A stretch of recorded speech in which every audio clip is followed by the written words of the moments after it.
It's the first time in a long time Georgia will not have to deal with the triple option. Dean Legge, Dylan Webber. It's Riding Home, the most popular thing on your YouTube channel, your Instagram, your iTunes, your Facebook, and probably in your life. You got to deal with the in-laws this week. It's Thanksgiving. Georgia and Georgia Tech. Dylan, the Dogs, a 29-point favorite over the Jackets, but they do not have to deal with the triple option. It will be Texas A&M that gives LSU the more physical game probably this week. What do you make of this situation and Kirby's comments today? The triple option was always just such an interesting thing for Georgia specifically to deal with in this context, because it's not like Georgia Tech was ever really technically the better team over Georgia in the times that they beat them. I don't think, at least. But the triple option, it's so hard to prepare for because you only have such a limited amount of time. And I think that was a mistake Kirby made in 2016. Was I think they just tried to prepare for it in that 1 week. And he learned from it the next 2 years, saying that they dedicated 1 or 2 periods a week to preparing for it, leading up to it. So it goes to show that maybe it isn't just 1 week at a time, especially with the triple option, at least with Kirby. But now, they're playing just a normal team, and so I think that makes it quite a bit easier on the coaching staff. I would say so. Quite a bit easier is certainly one way to put it. This is not a good Georgia Tech team, and if you look at the history of this game, Georgia is 41-14 in this game since 1964, the year that Georgia Tech left the Southeastern Conference over a really just kind of a fight with Alabama about some stuff. I read about that yesterday, and Tech has not been the same since. There was a time when Georgia and Tech had about the same amount of fans in the stands at home games. Georgia has more than doubled, and Tech has stayed the same, and in some cases regressed in terms of how many people go there. You would think in a school in the middle of the most gifted area of the South in terms of recruiting would be more of a team that matters over the last few decades, but they haven't. With the and part of that's because they've run the option, but part of it's just because they've just not been good.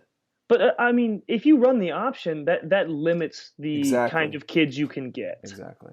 Yeah. Because the top players in the state aren't going to want to go play in the triple option. Well, they didn't, and they simply put, they just didn't want to go down there and play.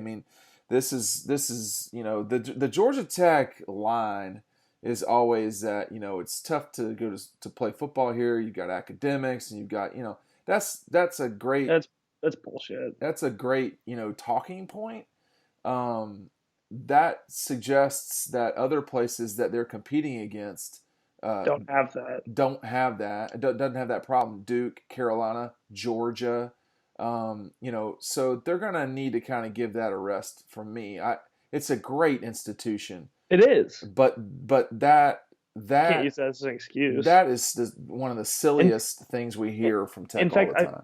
I feel like that helps your case. I feel like the better the academics, that is appealing to a lot of high-level recruits. Well, Stanford has had tremendous success versus Tech this century. If you compare those two schools, if you compare Northwestern might not be as might not have had as good a time as Stanford has, but meanwhile, the Cardinal have had a bad 2000 here the last few years. But the point is that once you start making excuses for your institution and why things go wrong, you're starting off on the left foot. You're going the wrong way to begin with. But Georgia won't care. I think they're trying to go down to Atlanta, establish dominance pretty quick, and get guys out of the game. Will Cade Mays play in this game? Will Lawrence Cager play in this game? Will Eric Stokes play in this game? I don't know about Eric. I would think of those three, I feel like Eric Stokes is probably the most likely, just because that's where they're going to need more help, is in that secondary. Not that they're going to need, the help of those guys really in a game like this. But Cade, they have people to help him out behind him. Same with Lawrence. they want those guys to be as healthy as possible, and they don't need them against Georgia Tech. They need them against LSU, and playing them in this game is just risking them for, I don't want to say no reason, but little reason. It doesn't sound like you think this is going to be a competitive game. Do you think it's going to be a competitive game? No, I don't. I think that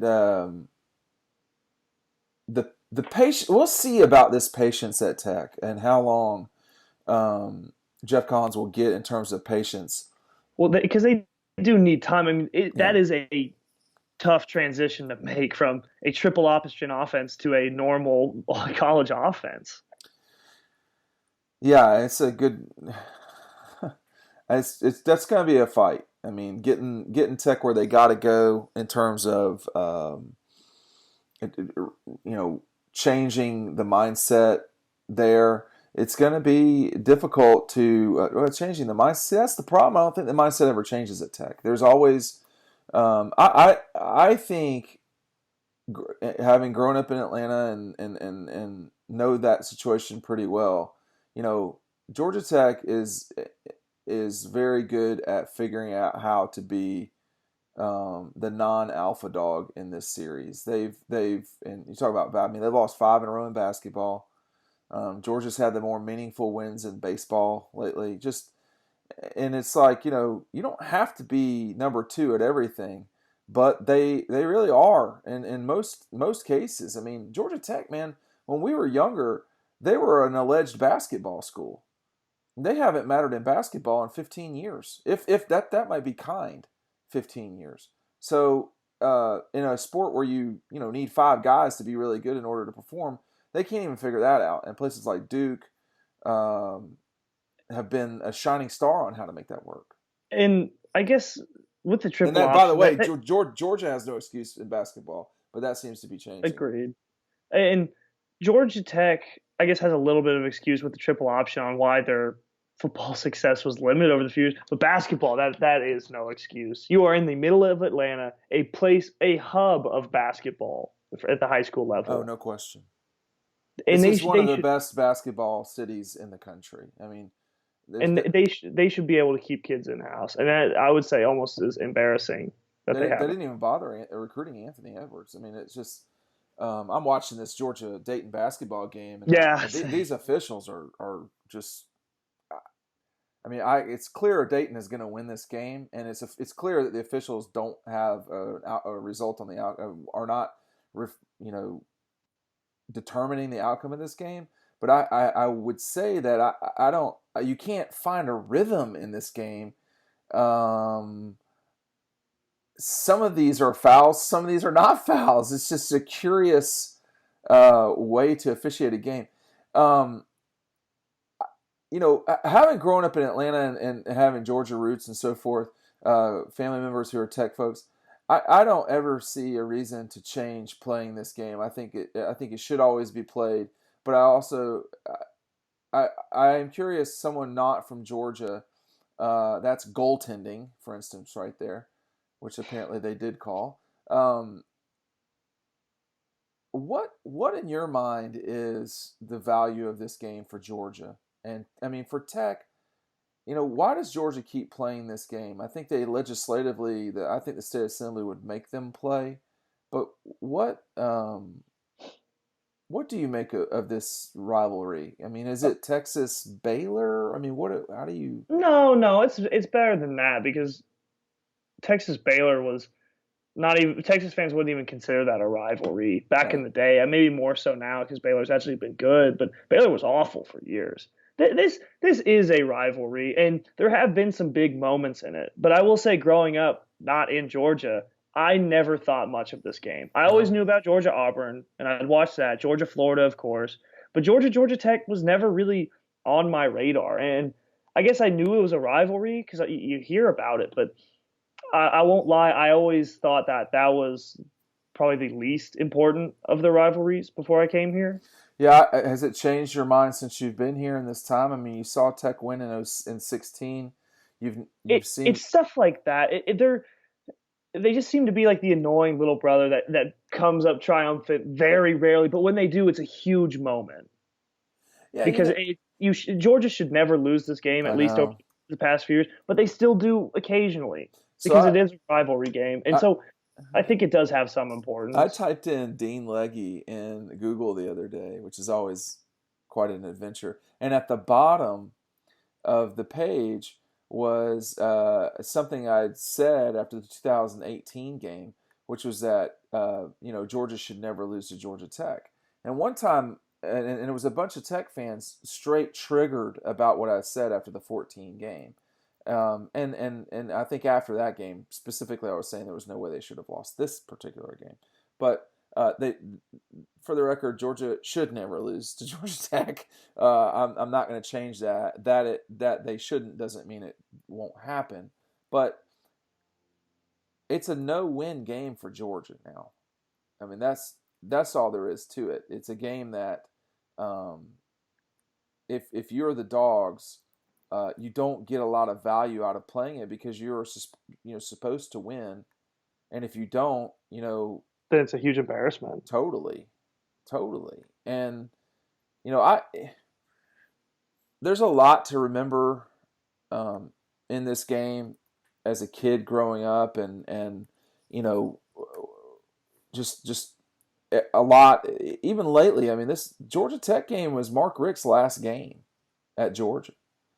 And I'm not afraid to admit that I did not see him. I was not certain that he would get fired. And looking back on it that day, I should have known better. That I should have seen the way that he was talking and the way that he was acting. That he didn't think he was going to get fired either, but there was He knew just, he wouldn't be back. well, I don't know. I mean, but and so that and first time I went to Bobby Dodd Stadium was 1993, and there was a big fight between Tech and Georgia because Georgia went for two when they were up 30 something points. Um, and the one thing that changed from 1993 to say 2003 and even 2013 was Mark Richt totally changed that rivalry. I mean, it did matter. Ray Goff lost his first two games to Georgia Tech, and then Georgia ripped off 7 in a row, and then Jim Donnan lost 3 in a row. Mark didn't. Mark never lost back-to-back games to Tech. He made damn sure of it in 2009, and that was a shocking result that night when they beat a top 10 Tech team. I mean, that was a shocking result. It was shockingly cold, but that was a game for the ages. Georgia Tech thought there was no way they could lose that game. It was going to be the first time they won in Atlanta in forever, and it was going to be their chance on primetime and national television, ABC, to embarrass Georgia or ESPN, whatever it was. And Georgia ran all over them and ran all through them. This was a Georgia team the week before that had lost to Kentucky. So that game in particular sticks out to me. But there have been a lot of big games. But again, I want to read this off too, Dylan. In nationally, this game just doesn't register. In 20, Exactly, and that's what I was trying to say with my position is I just never really thought much about this game. so here are the facts. In 2012, this was a Georgia team that went on to play in the SEC championship, the default national championship. That game was viewed by 2.3 million viewers. That's it. The next year, a double overtime game, one of the most interesting Tech Georgia games in forever. Only 3.5 million people. That was in 2013. 2014 was not a rated game. In 2015, this was one of the worst games played in a long time. That game barely got 1 million people. 1,023,000 viewers across the country watched that game. That was it. And then a year later was not rated. In 2017, Georgia on the precipice of playing for a national championship, 2.7, really 2.8 million viewers. And then last year, the game was a SEC network game.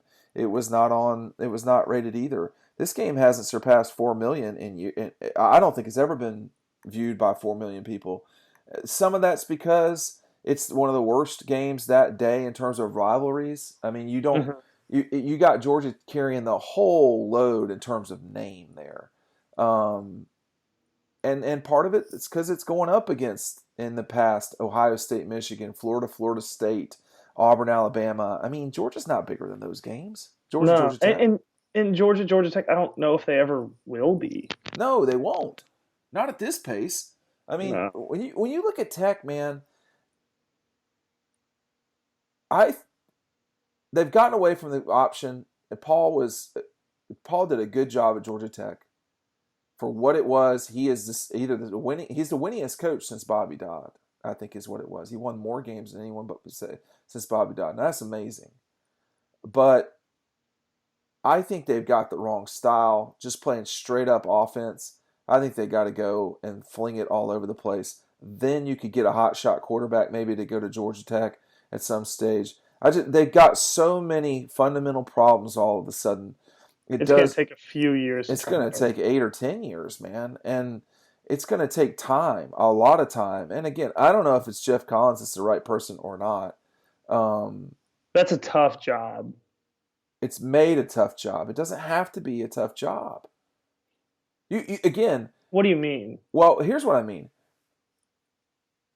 And the people are gonna dismiss what I say here, and that's fine. But you're sitting at the epicenter of recruiting in football in the South. Number one. Number two, in terms of resources, the athletic department at Tech is not unbelievable, but they have a larger endowment at their institution than Georgia does. I mean, they've got what you need. You're playing in one of the weakest. You're playing in the weakest conference in America. Weakest Power 5. Weakest, including the American. That's okay. Yeah. So the Power 5 and the American.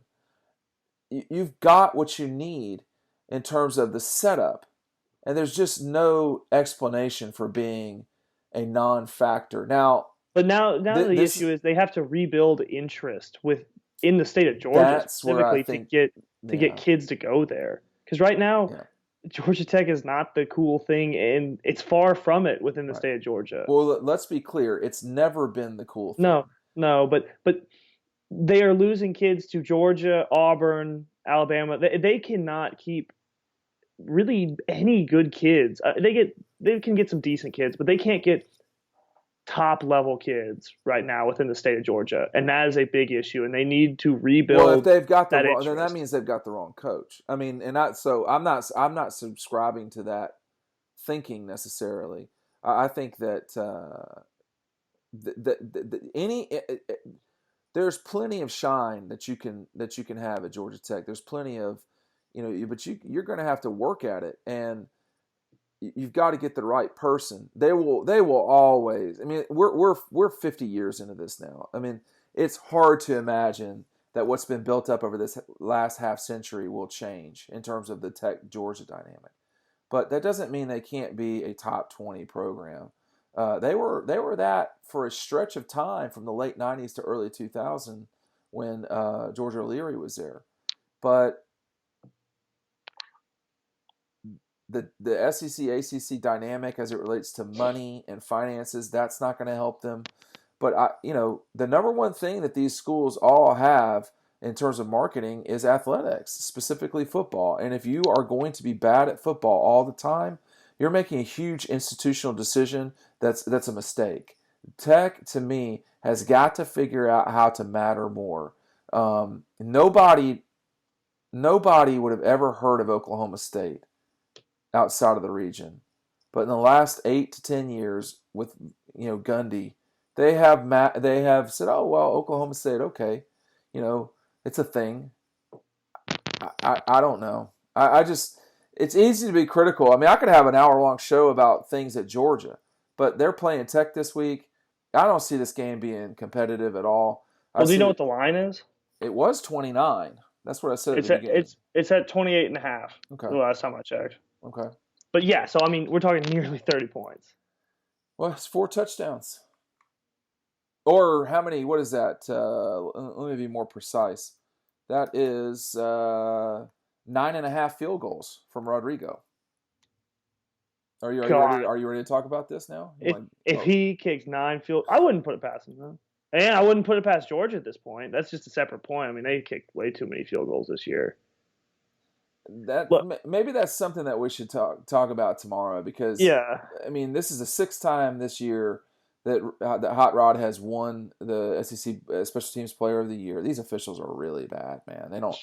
This is this game is just bad in it general. is bad. Dayton's played pretty well. They got a 20-point lead right now over Georgia, but this is not a good officiating at all. Another weekly award for Hot Rod. I mean, it's just like the sky is blue. Rodrigo is the SEC Special Teams Player of the My Year. only thing That's just I was talking with a former player about this today. You know, everybody's got to work together though. I mean, it's got to be okay if Rodrigo misses a field goal. There's got to no. be. I think everyone knows that. Well, I'm saying it.